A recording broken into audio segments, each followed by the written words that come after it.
May ragyod sa sinugdanan, kining ubang kababaihan. Kusog kay mo pasalig, nga di ka biyaan.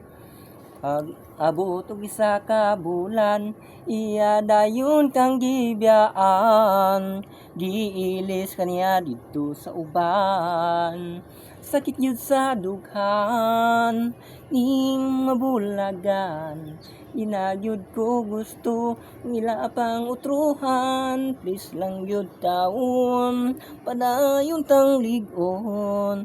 Di lang yun tapasulabi, kay kita mat konsin bitaw no. Kung may gugma ta dili yun na basta di yun na to basta ihurot ang atong gugma sa isa ka tawo kay bata kabalo ug tinatong gugma sa iya nya pagabot sa unahan gibinuangan ra dita kita ra gyapon masakitan kita ra maglaom sa mga saan nga uy kapuslanan.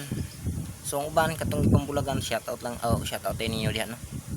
Ako man yung nagbulagan dalang ko bantayan ba.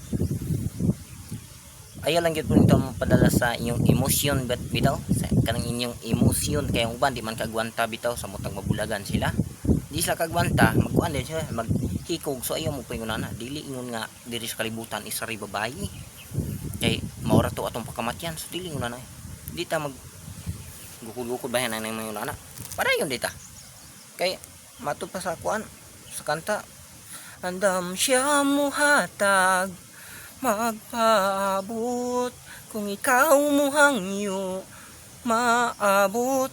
So naang Ginoo andam na siya mohatag pero dili lang sabod karon naa na sa saktong panahon niya ibutang dili basta-basta nga makakuha lang dayon ka pa ini paabot-abot lang gud ta kay pag Ginoo na gani mo desisyon nga tagaan gyud kaniya kana bisan pag agi og bagyo mga dagkong baha bisan pag unsa na kalibutan lukot-lukoton kay kanagi ka naman sa Ginoo ligpo na gyud na di na gyud na basta-basta malangkat pa sa imuha